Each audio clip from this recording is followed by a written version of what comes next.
I'm currently sitting in a chair that I once owned back when I lived in Iowa, and that's exactly where I'm at right now, at my brother's house here in Des Moines, visiting for a few days.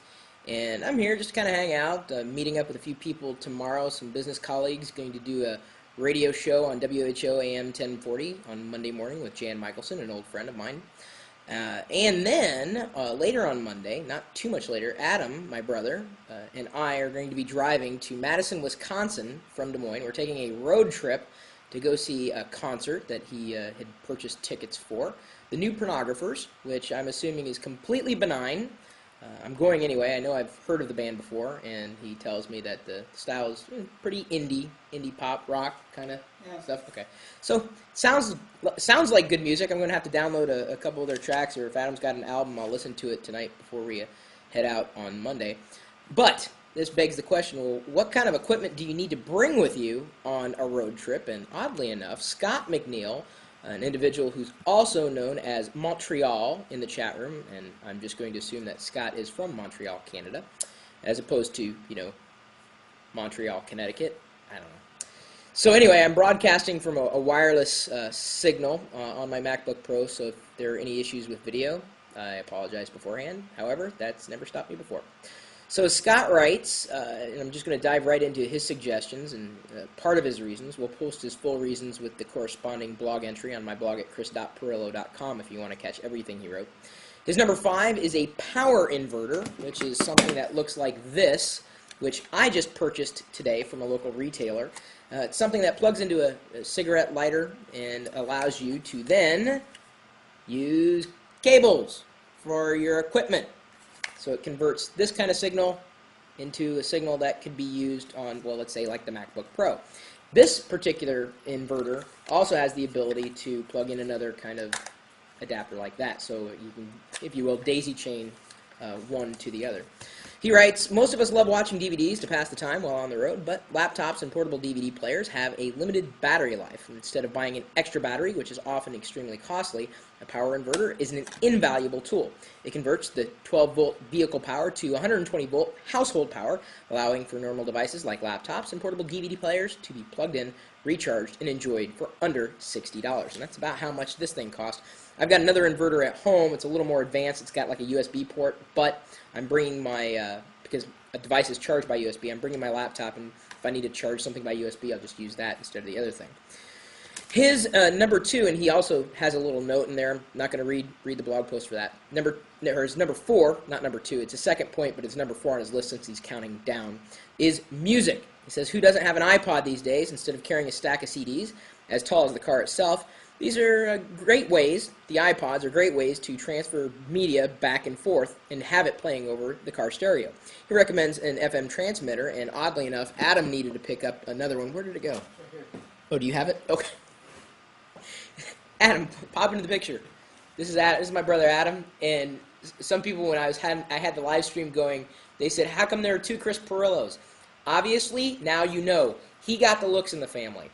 So there's no 2 Chris Pirillos. He's the looks. He also got the art style in the family. That's his. That's an Adam Pirillo original. If you're interested in purchasing it, you got to come through me. I'll negotiate the price because that's just how I roll. This is an FM transmitter. Fits again into the cigarette lighter.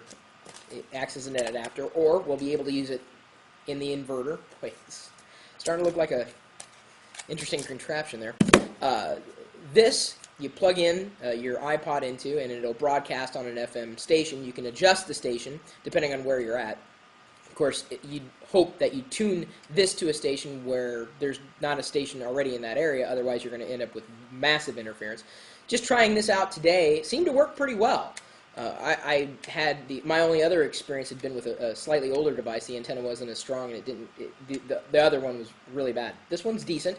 It's the Tunebase FM player from Belkin. There apparently is a Tunebase 2 that Adam says, after doing his research on iLounge, was actually a little stronger, better. But this is the one they had at the store, and we needed one for the trip, and it worked just fine.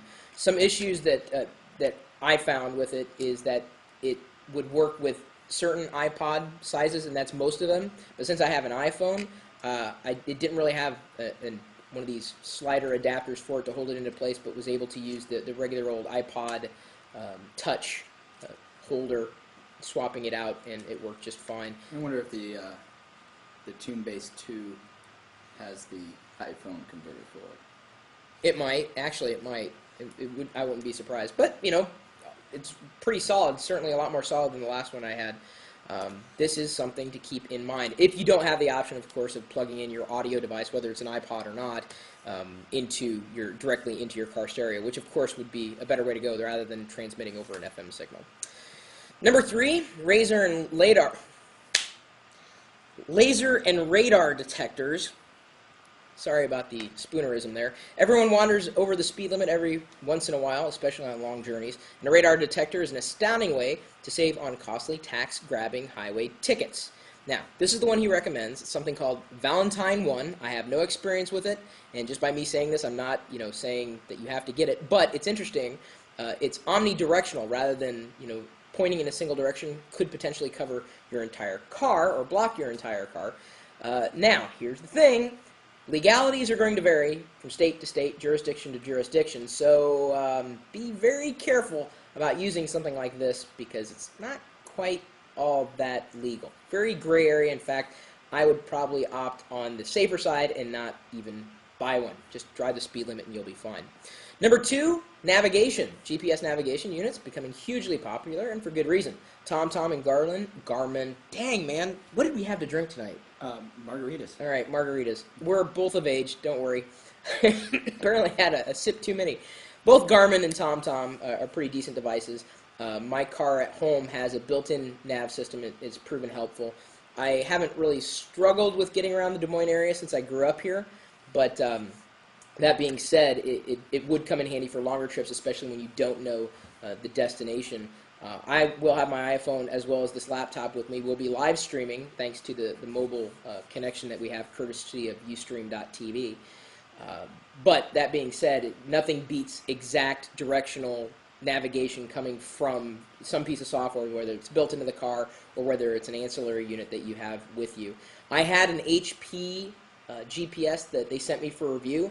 Unfortunately, the battery would not hold a charge, so I wasn't able to bring it with me on this trip, but I would strongly, out of everything, before a power inverter, before even taking care of your music and the radar detector, navigation, I would choose as the number 1.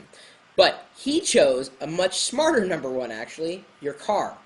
And if you're not taking care of your car, making sure that the oil is changed, making sure the tires are rotated, make sure your liquids are full, everything that you need to prepare for a long trip has been taken care of. And there's, if you can run over a checklist, you'd be wise to do so. You'd be surprised. He notes that having your car maintained properly to help save the ECU, and I'm not exactly sure what that stands for, it can help you keep your car running right and keeping you safe. Of course, you also want to take cash with you because you never know when you're going to need that in case something breaks down. The time between Des Moines and Madison, Wisconsin is approximately 5 hours. We're largely going to be traveling well-traveled roads. It's definitely traveling, I think, up the back roads to get to that point, but we'll see how it goes. As I said, I'll be live streaming it.